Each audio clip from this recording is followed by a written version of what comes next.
una sa lahat. Nakuha pa yung lisensya.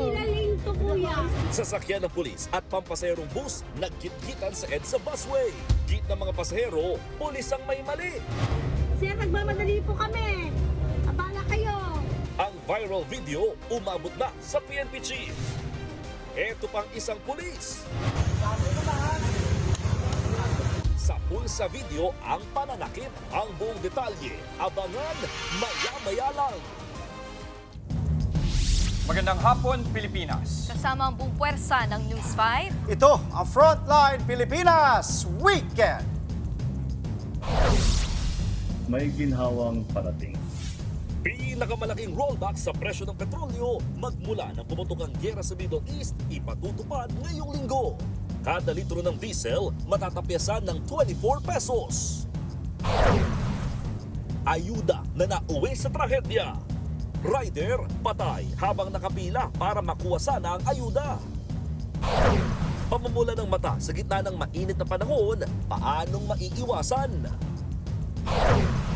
At weekend na hitik sa Pinoy pop music. Ang back-to-back na world-class talent ng P-Pop Kings at ng Nation's Girl Group.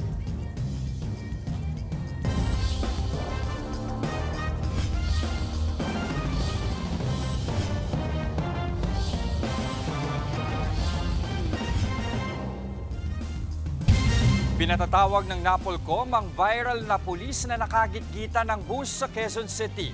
Laking abala niyan sa mga pasahero, lalo't binalagbag ang police mobile sa EDSA busway. Nasa frontline ng balitang yan, si Ian Suyo. Police, hindi man lang busina. Hinarang ng PNP vehicle na yan ng isang pampasaherong bus sa Quezon City. Nagkasagyan kasi ang dalawang sasakyan sa loob ng EDSA busway. Makikita ang pulis na lumapit sa harap ng driver. Maraming witnesses. Ang mga pasahero nanindigan na pulis ang may mali. Nagrereklamo na rin ng ilan dahil ilang minuto nang naaabala ang kanilang biyahe. Sir, nagmamadali po kami. Abala kayo. Ilang saglit pa, makikitang may tinawagan na sa kanyang phone ang pulis habang ang mga pasahero patuloy sa pagrereklamo dahil sa tumatagal na abala. Kumuha siya ng traffic tapos pakita ito sa CCTV para tingnan natin kung sino may mali. Ibas lane to. Ang video na yan nag-viral at umabot na sa hepe ng PNP. Naglabas naman agad ito ng pahayag. Paliwanag nito, ang PNP marked vehicle raw ay idineploy para sa libreng sakay program at nagkaroon ng minor collision ang bus at ang PNP vehicle sa EDSA northbound. Wala naman daw nasaktan sa insidente. Magsasagawa na rin ng administrative review para malaman ang nararapat na aksyon. Pinagre-report naman ni Napolcom Commissioner Ralph Calinisan ang pulis na sangkot sa insidente. Anya, hindi niya hahayaang madungisan ang reputasyon ng pulis dahil sa pang-aabuso ng iilan. Sinusubukan pang kunan ng pahayag ng News 5 ang driver at ang uploader. Nagbabalita mula sa frontline. Ian Suyo, News 5. Eto pa po, isa pang pulis nasa pulsya sa video na nambatok ng sinita nilang rider sa Tuguegarao.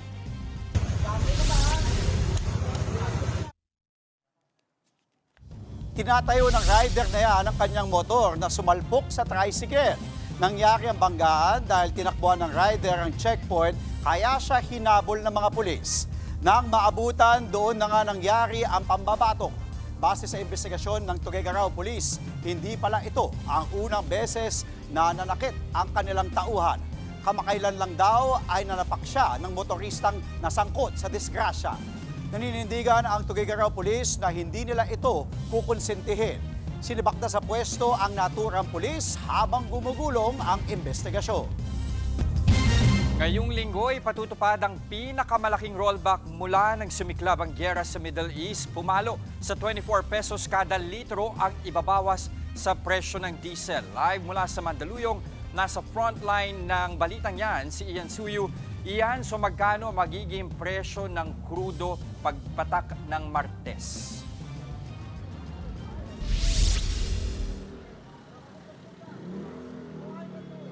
Jester, on the average, ang presyo ngayon ng kada litro ng diesel ay nasa 137 pesos.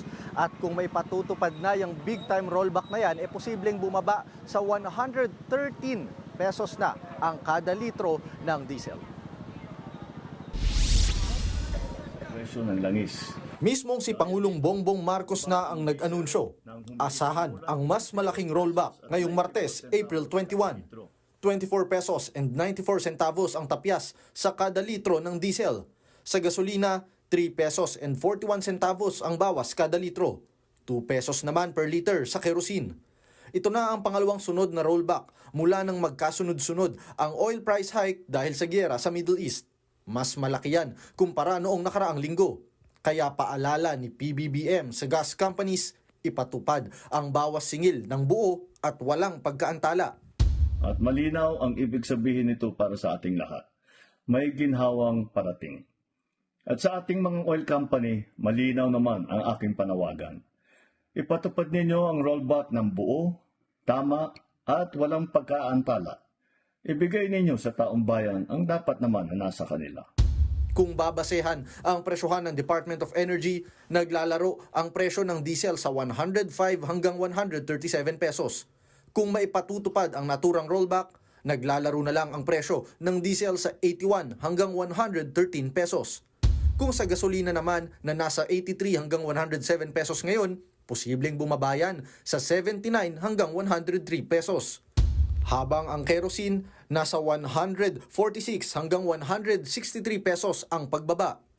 Bukod sa rollback, inanunsyo rin ng Pangulo na tuloy pa rin ang 10 pesos na fuel discount sa mga PUV at buses. Gayun din ang service contracting program para sa mga tsuper.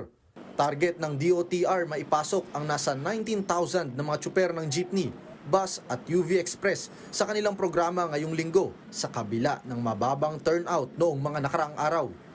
Ngayon po, busy po ang DOTR sa TBM kung saan natin, tinitingnan natin yung kung what the available budget with TBM, kung saan natin makukuha yung additional 5 billion.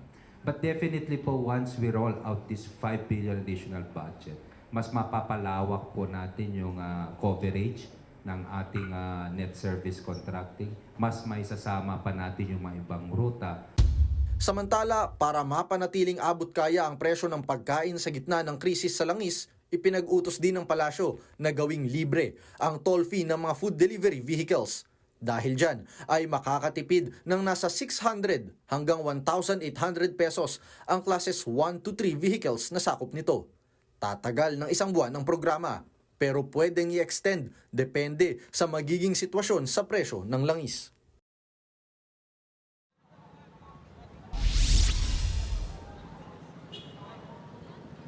Jester, ayon nga sa industry sources, ang isa sa pangunahing dahilan ng pagbaba o napipintong pagbaba muli ng presyo ng langis ay yung naging resulta rin ng week-long trading sa Platts or sa MOPS kung tawagin. Ito yung Means of Platts Singapore. Ito yung nagsisilbing benchmark ng oil trading, hindi lang ng Southeast Asia, kundi most countries sa buong Asia. Kaya dito rin tayo nagbabase kung ano yung naging resulta from the last week na trading at kung ano yung magiging epekto nito para sa susunod na linggo na presyo ng gasolina. Yan muna ang latest mula dito sa Mandaluyong. Jester? Alam mo, Ian, nabanggit mo na lang din yung trading ng presyo ng langis sa pandaigdigang merkado. Nakita natin yung bumaba noong binuksan yung Strait of Hormuz. Kaso, kahapon ibinawi din ng Iran yung kanilang pronouncement. Di sinarang muli ang Hormuz. Titingnan natin yung magiging resulta niyan sa trading pagdating ng Lunes. Pero ngayon ba, merong pangamba mula sa kampo ng gobyerno o sa DOED kaya na di kaya posibleng maapektuhan ulit ang presyo ng langis pagdating naman sa susunod na linggo?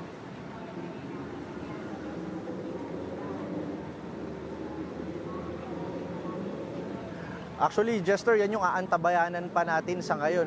Pero kung susumahin natin, ito na yung naging pinakamalaking rollback mula nung magsimula nga yung tensyon sa Middle East, going back pa ng nakaraang buwan. Kaya ang focus ng gobyerno ngayon, kung sakali man na tumaas man ang presyo ng langis sa mga susunod na linggo, dahil hindi pa natin masasabi yan sa ngayon, maipatupad na kagad nila yung mas maganda pang mga tulong para sa mga kapatid nating tsuper, lalo malaki na yung naging epekto nito o pagkalugi sa kanilang araw-araw na pamamasada. Nabanggit mo na lang din yung tulong. Pag-usapan natin, service contracting program. Kailan ba target nilang magdagdag ng mga ruta dyan?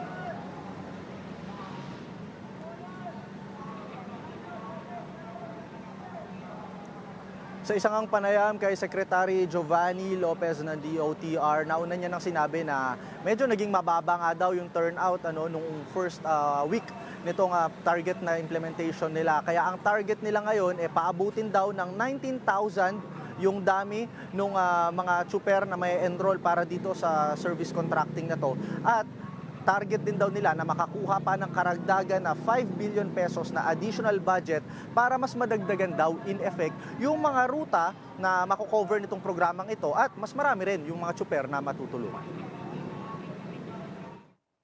Nagulat live mula sa Mandaluyong. Maraming salamat, Ian Suyo.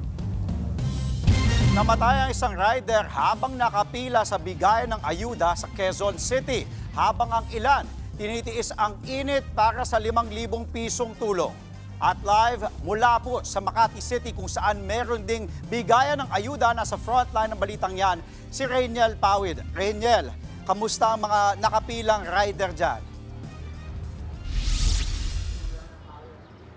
Dre, pasado 4:45 nga ngayong hapon ay natapos na yung pamamahagi nitong 5,000 financial assistance dito sa mga rider. Pero sa kabila nga niyan ay naging maayos at maaliwalas naman yung kanilang payout venue rito. May nakita rin tayong mga fan na nakapalibot nga dito sa mga rider. Pero sa kabila niya naging maingat pa rin itong mga kapatid natin na mga rider dahil nga nagdala na sila ng kanilang mga inumin at madalas na rin yung kanilang pagbili ng inumin dito sa labas upang iwas sapo at iwas dehydration.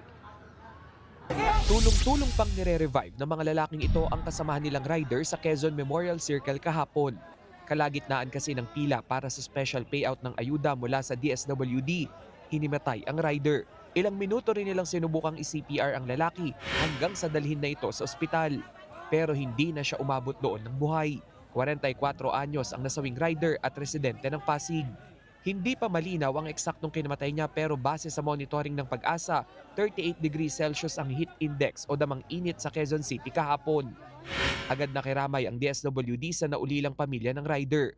Sinagot na ng ahensya ang mga gastusin sa ospital at pagsasaayos ng burol at libing ng rider. Binigyan din ng tulong ang mga naiwang anak ng rider para sa kanilang pag-aaral. Sa kabila ng insidente, tuloy ang weekend special payout para sa mga motorcycle taxi at delivery service riders sa Metro Manila. Sa Makati Coliseum, isa sa maagang pumila para sa ayuda ang rider na si Joey. Inabot siya ng 9 na oras bago makakubra ng 5,000 piso. Alas 3 po ng madaling araw pumunta po kami ng kasama ko. And ngayon alas 12 ng tanghali, nakakuha kami ng ayuda po. Mahaba po talaga ng pila, sir. Sa dami naman ang nais makakuha ng cash assistance, may ilan na naabutan ng cut-off. Gaya na lang ni Robin na galing pa sa Mulanay, Quezon. Sabado pa siya ng gabi bumiyahe para lang makakuha ng ayuda. Medyo na-disappoint tayo kasi ang layo rin po hindi rin po basta-basta, napakamahal po ng gasolina. So, pero sabi naman nila, meron pa naman daw reschedule na kaso maghihintay pa po. Ayon sa DSWD, bukod sa Quezon Memorial Circle at Makati Coliseum, may payout center din sa Mercado del Gallo sa Taguig at Caloocan Sports Complex. Muling paalala ng ahensya, valid driver's license at photocopy lang nito ang ipipresenta ng mga benepisyaryong rider. Dre, bukod nga sa init ng panahon ay nagiinit pa rin yung ulo ng hindi bababa sa 100 mga rider ngayon dito dahil nga ilan sa kanila ay hindi pa rin nakakuha at naabutan nga nitong cut-off. Ng kanila namang tanungin ito nga mga kawani ng DSWD kung hanggang kailan at ilan lamang ba yung mabibigyan, ay wala rin naman daw silang nakuhang detalye kung hanggang kailan nga ba o hanggang saan yung mabibigyan nitong ayuda. Nasabihan sila na i-reschedule nga yung pagbibigay sa kanila ng 5,000 pesos financial assistance pero hanggang sa ngayon ay hindi pa rin konkreto yung date kung kailan nga nila makukuha itong tulong na ito. Dre. Rainiel, nabanggit na nga na may reschedule. So, assured ba, sigurado ba yung mga hindi nakakuha na sa susunod na payout ay makakakuha sila? Kailangan ba nilang pumila ulit ng napakaaga? Dahil nabanggit mo si Joey, yung sa rider, 9 na oras na nagantay mula alas 3 ng madaling araw hanggang alas 12 ng tanghali. So, paano mas mapapadali yung proseso? Anong gagawin na paraan ng DSWD para mas maging maayos ang proseso para sa ating mga rider na makakuha ng kanilang mga ayuda? Dre, sa una mong tanong kung may kasiguraduhan nito by words no ng DSWD ay meron naman daw talaga na susunod. Pero sa salita lang yan. Ito nga mga rider na nandito, yung ilan sa kanila ay parang nananawa na rin no doon sa mga salita na yan. Dahil hindi lang ito yung unang beses na napurnada nga yung pagkuha nila ng 5,000 piso na ayuda. Yung isa pa sa nakausap natin kanina, last Friday lamang ay nagpunta siya doon sa isang payout center at naabutan din siya nitong tinatawag nga na cut-off nitong DSWD. At sinabi na, yun nga, no, dahil may special payout ngayong weekend, pinapunta siya ng 18 or 19. So ngayon, ay wala na naman daw siyang napala. So hindi niya na alam kung susundin niya pa ba yung mga salita na ito ng DSWD at susubok pa sa kung magkakaroon pa ng isang payout. Dahil ang sabi niya, hindi ba mas malaki yung porsyento na may maiuwi siya sa kanilang pamilya kung babiyahin na lamang siya kesa nga maghintay lang daw sa wala. Dre. Nel, isa na lang, huling katanungan na lang mabilisan. No? Doon sa nangyari nga sa Quezon City, kasama ang palad ay may nasawi. Ito ngayong araw sa Makati, wala naman nangyaring aberya. Bukod doon sa mga hindi nakakuha ng kanilang payout, wala namang nahimatay o nagkaroon ng problema sa kalusugan ng ating mga rider na pumila ngayong araw.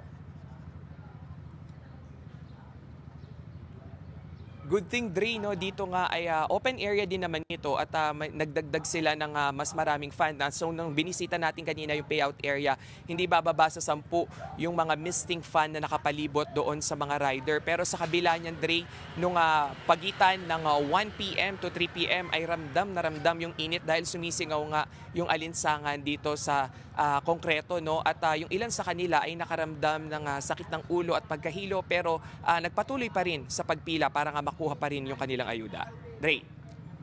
May mag-iingat kayo dyan. Live mula sa Makati Coliseum sa Makati City. Maraming salamat, Rainiel Pawid.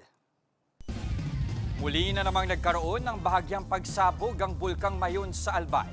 Pasado alas 4 ng madaling araw nang magkaroon ito ng minor strombolian activity sa summit crater ng bulkan. Isa po yung uri ng mahina hanggang katamtamang lakas na pagsabog. Kapag strombolian activity, nagbubuga ng mainit na lava, abo at mga bato ang bulkan. Ito na ang 104 na araw na magkakasunod na nag-alboroto ang bulkan. Nakataas pa rin sa alert level 3 ang Mayon Volcano. Ibig sabihin, bawal ang pagpasok sa 6-kilometer danger zone. Pag sinabi ko strombolian activity, yung characteristic niya is nagkakaroon ng mga maliliit na pagputok na nagtatapon ng lava, lava fragments, mga rockfall. Mga lava fragments na nagiging either pumalaki, pwede malalaki yan na sinlaki ng mga boulders or maliliit ka sinlaki ng abo.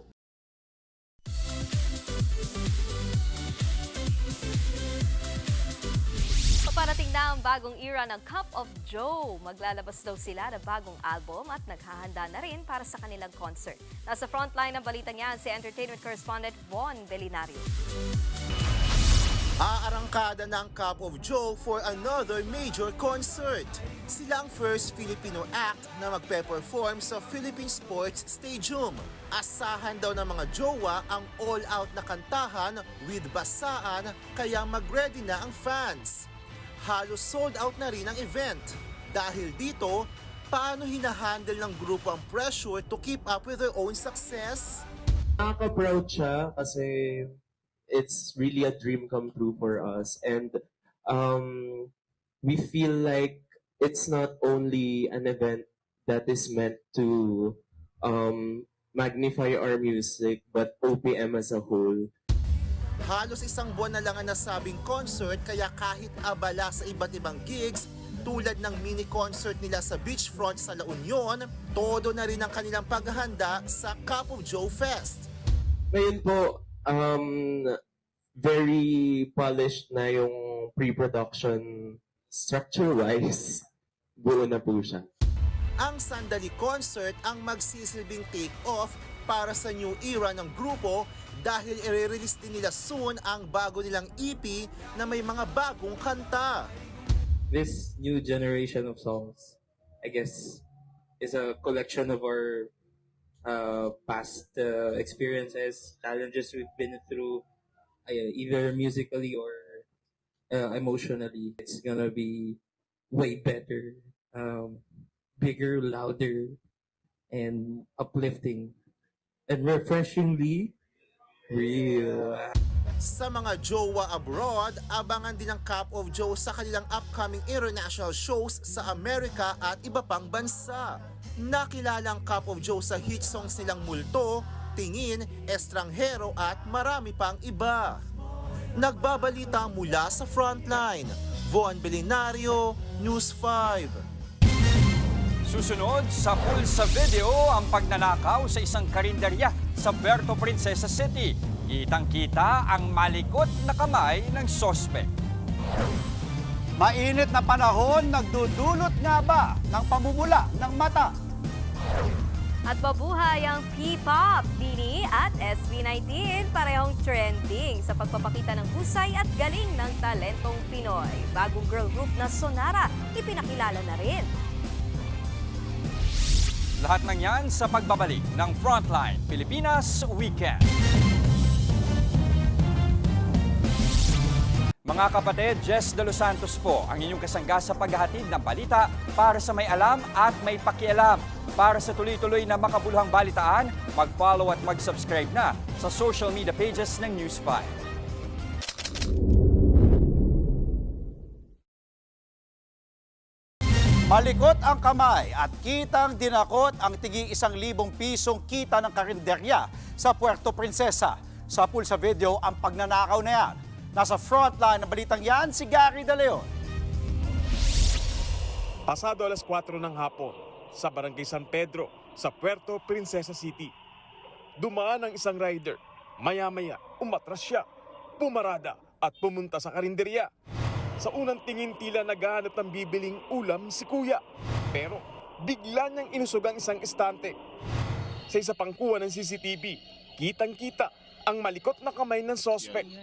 Pinuntirian nito ang isang safety box at dumakot ng tig 1,000 piso. Agad niyang binulsayan, saka sumakay ng motorsiklo at sumiba. Walang bantay na mangyari ang pagnanakaw. Base sa report, nasa 4,000 piso ang tinangay ng kawatan. Inireport na rin ito sa barangay. Inaalam na ang pagkakakinanlan ng sospek. Nagbabalita mula sa Frontline, Gary De Leon, News 5. Doble ingat ngayong tag-init mga kapatid. Sa sobrang init ho kasi, posible raw pumutok ang ugat sa mata. Kung paano yan maiiwasan, alamin sa Frontline Report ni Dave Abuel. Pulang-pula na parang may namumuong dugo sa mata ng aktres na si Kit Kat. Ikinagulat niya yan at ikinabahala. Normal naman daw ang kanyang blood pressure ng mga panahon na yan, kaya agad siyang kumonsulta sa doktor. Minsan ko na ring naranasan ang ganyang pagpula ng mata. Kaya naman para sa mga gaya ko at ni Kit Kat na nakaranas ng ganyan at posibleng makaranas, inalam na natin ang dahilan nito. Ayon sa isang ophthalmologist, subconjunctival hemorrhage o pagputok ng ugat sa mata ang tawag sa ganitong pangyayari. The 5 common causes ng subconjunctival hemorrhage ay una, straining or pagpumipwersa kagaya ng kapag nagbubuhat ng mabigat or umiri ng malakas, umubo ng malakas. Pangalawa, kapag nagpusot ng mata or nagmanipulate ng mata. Other causes include sudden rise in blood pressure kapag biglang na lang tumaas ang blood pressure. Other causes, trauma kapag natamaan, or pwede ring spontaneous. Sinabi rin ni Doc Ito Yutanco na mas mataas ang tsansa ng ganitong pangyayari kapag tag-init. Kapag mainit kasi, nagdadilate po ang blood vessels sa buong katawan kasama ang mata. Kapag nagdilate ang blood vessels, mas prone po ito na pumutok. Pwede raw lapatan ng cold compress para mas mapabilis ang paghupa. Tumatagal daw ang pamumula ng 1 hanggang 2 linggo. Paglilinaw naman ni Doc, hindi man maituturing na emergency ang pagputok ng ugat sa mata, mainam pa rin daw magpatingin sa doktor kung mangyari ito. Nagbabalita mula sa Frontline, Dave Abuel, News 5. Weather update naman tayo. Papalo sa 41 degrees Celsius ang pinakamataas na damang init o heat index na nararamdaman ngayong araw. Ayon sa Pag-asa, ramdam yan sa Sangli Point sa Cavite at sa Zamboanga City. Ang init na yan, posible pong magdulot ng heat-related illnesses. 37 hanggang 39 degrees Celsius naman ang heat index sa Metro Manila.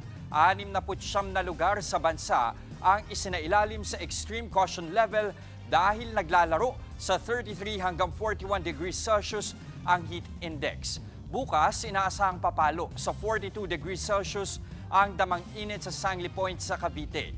Ingat po tayo mga kapatid at stay hydrated.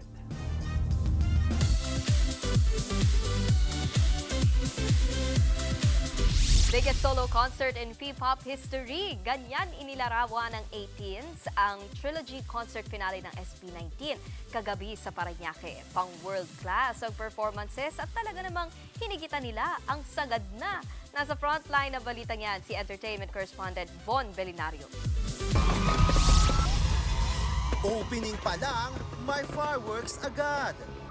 Yan ang paunang pasabog ng Kings of P-pop SB19 sa kanilang wakas at simula the trilogy concert finale kagabi sa SMDC Concert Grounds sa Parañaque. Ang mga 18, ginulantang ng production number mula sa labas ng venue papasok sa mismong stage. Hanggang lumabas na sina Pablo, Josh, Ken, Justin at Stel. Pasabog agad ang unang bahagi ng setlist. Sunod-sunod kasi ang high-energy performances sa hit songs nilang Damn, What, at ang worldwide anthem na Kento. At syempre, nagpasiklab din sa stage ang collaboration ng SB19 at Japanese boy group na BE:FIRST sa kanilang collab song na Toy Friend.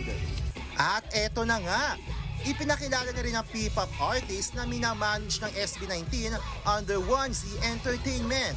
Sina J2X at ang new P-pop girl group na Sonara. Samantala, isa sa mga major highlights ng concert ang pagiging emosyonal ng Mahalima. Binalikan kasi ng grupo ang kanilang simula sa industriya papunta sa tagumpay. Feeling ko halo-halo na rin po with all the pressure, yung nervous po before mag-start yung show. Nagsama-sama na and seeing yung kinalabasan niya, yung lahat ng pagod, nawala siya, napalitan ng pasasalamat sa lahat ng taong bumuo ng show namin. Bukod sa umaatikabong performances, agaw pansin din ang world-class stage at production design ng concert. Indeed, their biggest and grandest concert yet. Pag may gusto mo namin paraan, so yun yung ano po namin. Yung ginawa po namin this time, talagang ginugol namin lahat, talagang it's such a huge, step for us. Sobrang laki ng risk nito, but we know worth it lahat dahil meron kaming solid na samahan. If we could produce these kind of shows, people will come to us, di ba? So, kung makikita yun ng mga, siguro investors, businesses, kung ano yung kayang gawin ng Pinoy or pwede silang mag-risk kung ano yung pwede natin makuha, let's support. Dinumog ng mga 18 mula sa loob at labas ng bansa ang concert. Kasi gusto ko yung mga kanta nila, makatotohanan. SB builds family and connection and love. Humor and their personality. Matapos ang trilogy concert finale, sunod na aabangan ng SB19 sa iconic international music festivals na Summer Sonic sa Japan at ang Lollapalooza sa Chicago, USA. Nagbabalita mula sa Frontline, Von Belinario, News 5. Mula naman sa Islang Pantropiko to Coachella Stage, isang malaking panalo sa OPM ang Coachella debut ng Nation's girl group na BINI.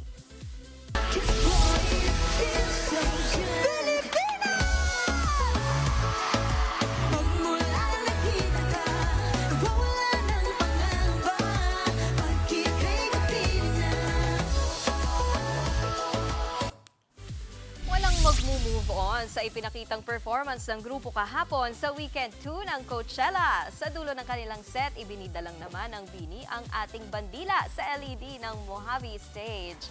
Talagang lahat na pa, uy Philippines! Eto pa, sa lakas ng impact ng BINIchella, mismo ang Department of Tourism ang nag-congrats sa grupo, pati na rin sa isa pang Pinay na nag-debut this year sa Coachella, ang Cat's Eye member na si Sofia Lafortesa. Sabi ng DOT, hindi lang world-class talent ang ipinakita nila, kundi ang vibrant spirit, creativity at identity nating mga Pinoy. Sa gitna nga ng performance ng BINI, isa-isa silang nagpakilala in their own dialects. Alae! Pagkakasalida, ako ho si Malay!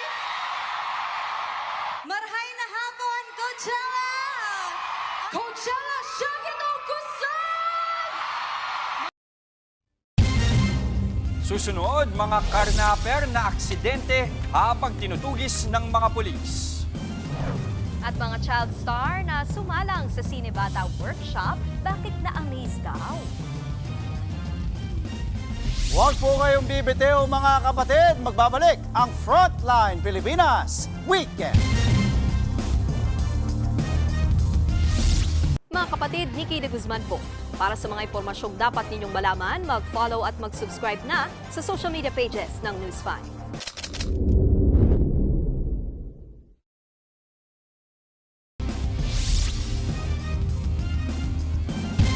Sugatan ng 17 sakay ng modern jeep nang sumalpok ito sa isang poste ng kuryente sa Cubao, Quezon City.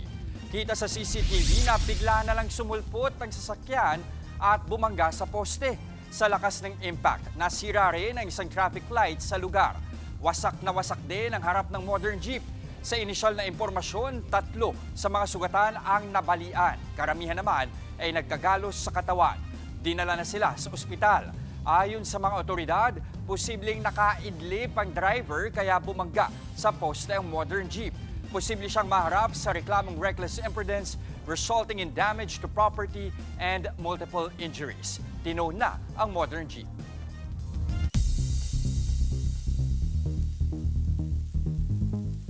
Sumalpok sa mga poste ng ilaw ang isang kotseng hinahabol ng mga pulis sa Chicago, Illinois sa Amerika.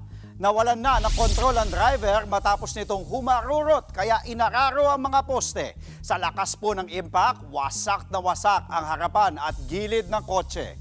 Tumilapon din palabas ng sasakyan ang driver. Habang 3 sakay nito sinubukang tumakas. Pare-pareha silang inaresto. Isa raw dyan, pawang menor de edad. Base po sa investigasyon, nakaw ang kotse kaya humarurot ang driver ng parahin nito ng mga pulis.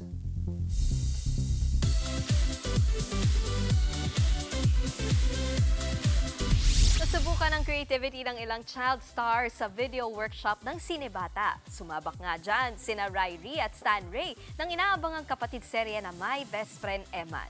Nasa frontline ng balitang yan, si Von Belinario. Napasabak ang ilang child stars ng MQuest at Starworks sa 2026 Cinebata Video Workshop. Mula sa pagbi-brainstorm ng istorya, pag-shoot, at pag-edit ng video at poster, laban na laban ang kids. Lalo na ang My Best Friend Eman star na si Ryrie. Bukod sa may mga na-meet na bagong friends, may bago rin daw siyang na-discover sa sarili niya. Hindi po pala ako masyadong mahiyain na nakikipag-collaborate po ako sa mga ibang kids na first time ko pa lang po sila ma-meet dati. Gusto ko lang po maging artista lang po, yung artista. Pero ngayon po, gusto ko na pong maging magaling na artista. Ang co-star niyang si Stan Ray, mas naintindihan na raw ngayon ng trabaho ng mga nasa likod ng camera. I could see that the role of an actor is very important and that I respect it more because now I can finally see what the cameraman's view of the artist is. And I'm really amazed. Great opportunity rin daw ito para matuto at gumawa ng sarili nilang proyekto. Favorite ko po sa naging workshop po namin is yung pinapanood na po namin yung mga films po namin na ginawa and tsaka yung mga ibang group din po kasi parang dun po namin nakita na oh my God, ito na yung pinaghirapan namin, ang ganda ng naging outcome nung ginawa namin. And also yung pag-aarte, it's not just like you're memorizing lines, it's like you're in that position, that's you. You're not Natalia anymore, that's you. Dapat ramdam na ramdam mo yung art. Pati nga ang presidente ng Anak TV na amazed sa talent at talino ng mga bata. Ang mga bata ngayon may kakayahan na kailangan ma-discover natin, kailangan tulungan sila, enhance yung kanilang mga qualification, kanilang creativity, kanilang skill, kanilang knowledge because these are the future. Bukod sa child stars, may mga lumahok ding estudyante mula sa St. Paul University Surigao at Bicol College. Ang mga na-produce na video ng mga bata ay isusumite sa national competition na Cinebata Festival.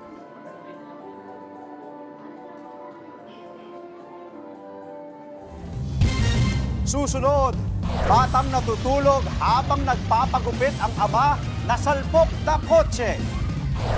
At goodness gracious, mga interesting files tungkol sa mga UFO ilalantad daw ni US President Donald Trump. Tuloy-tuloy ang balitaan sa Frontline Pilipinas Weekend.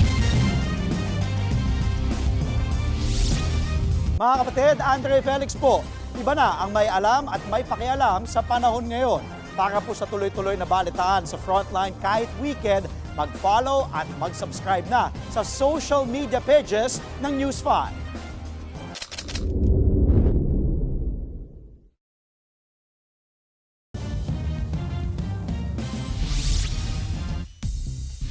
Natutulog lang na disgrasya pa ang isang batang lalaki nang sumalpok sa loob ng barbershop ang isang kotse sa Brazil.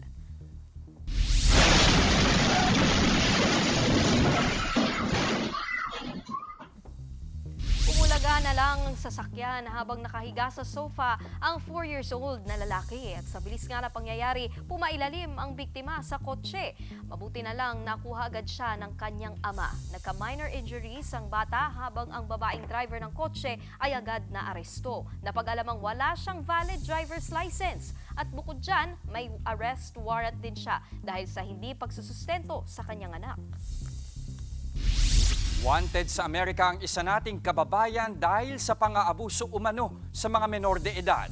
Sa post ng Federal Bureau of Investigation ng Dallas, Texas, pinaghahanap ang Pinoy na si Austin John C. Yatko. Wanted siya dahil sa umunoy pagkakasangkot sa online group na nang-e-exploit o nananamantala sa mga menor de edad sa gaming at social media platforms noong 2019 hanggang 2021. May alok ng $25,000 sa mga makapagbibigay ng impormasyon para maaresto si Yatko. Samantala, ibinunyag ni US President Donald Trump na ilalabas na nila ang anyay very interesting na mga dokumentong konektado sa UFOs. Inutos na raw niya ito sa Department of Defense na siyang magsasapubliko nito. Kabilang daw sa mga dokumento ang mga hindi maipalawanag na aerial phenomenon. Bago yan, inakusahan ni Trump si dating US President Barack Obama na naglabas daw ito ng classified information tungkol sa mga alien. Kasunod yan ng pahayag ni Obama sa isang podcast na naniniwala siyang may mga alien. Wala pang sagot si Obama sa alegasyon ni Trump.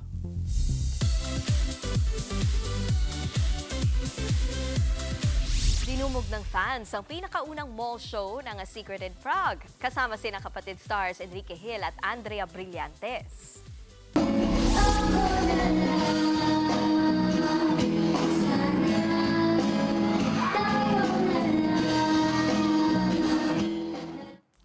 Maliban sa handog nilang performance, game na game din nakipaglaro sa stage sina Ken at Blythe sa jam-packed fans sa isang mall sa Caloocan. At matapos ang mall show, nakisaya rin ang kapatid stars sa Barangay Tanyong sa Malabon City. Nitong Sabado, special guest din ang dalawa sa Eat Bulaga. Nakisayaw pa nga sila sa Gen Z Dance Trends. Mapapanood sina Enrique at Andrea bilang Shara at Nicoy sa A Secret in Prague sa April 27, 8 p.m. dito sa TV5 Todo Max Primetime 5.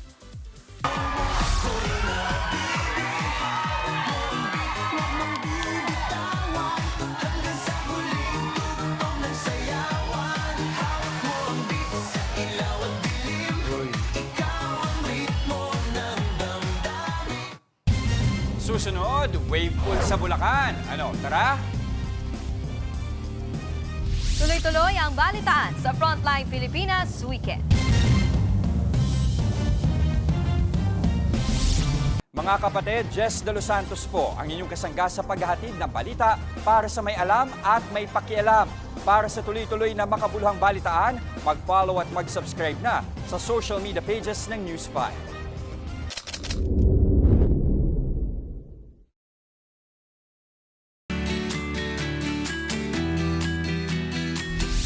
Oh, Andre, Nikki. Alam mo, tatanungin mo sa sarili mo eh. Oo eh. Alam mo, Kasi tatanungin sobrang mo sa sarili init. mo. Sobrang init na pala. Baka nalilito lang din yung mga tao. Pero kayo, I'm sure hindi kayo malilito sa inyo. Balak, talunin ang init. ngayong tag-init. Nikki, ladies first. Pwede naman sa bahay maghalo-halo. Pero parang Uy. ang sarap maligo every time kahit saan. Halo-halo, sarap naman. Whether sa labas, sa pool, sa mga spring, sa hot Oh, spring. ikaw. Para lalong Gusto namin mag-beach dahil sa birthday ko. Gusto namin Yun. mag-bakasyon. Lapit na. Beach kasi. Ikaw, pare. Ako din, beach. Lately, nagugustuhan ko talagang pumunta ng Zambales. Sino kasama?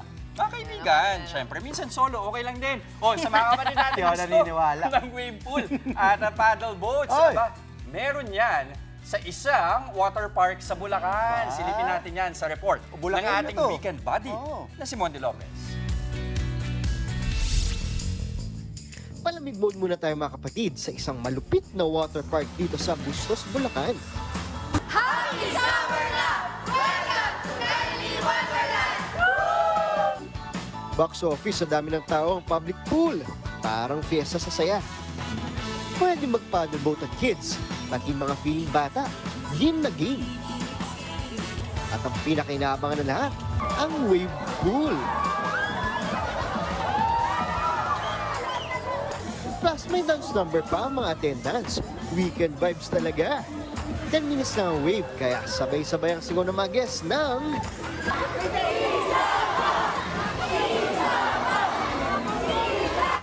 Wish granted.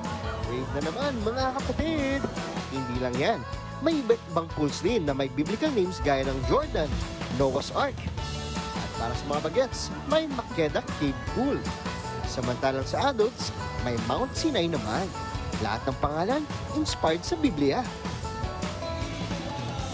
Kung hanap nyo naman ng semi-private pool, ito yun. So makikita nyo na yan. Yung lalim nito, 4 feet to 4.5 feet.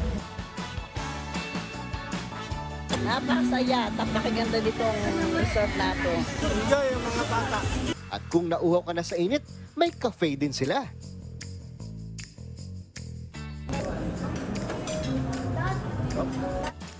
At kung ayaw nyo pang umuwi, pwedeng mag-overnight. May rooms for ordinary guests at may hotel rooms din. At best part, 1 hour drive lang from NLEX via bypass exit. Tipid sa gas, solid pa ang experience.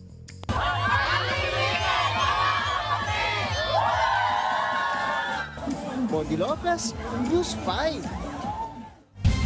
Sakto, taga Bulacan din yan si Monty. Uy, pati natin ang mga kababayan ko dyan sa Bustos, Bulacan. Ayun, maganda nga pong po sa inyo. At yan ang mga impormasyong dapat ninyong malaman. Mga balita para sa may alam at may pakialam. Kami ang inyong mga kapatid sa Balitaan at Public Service, walang iwanan sa Frontline Pilipinas Weekend.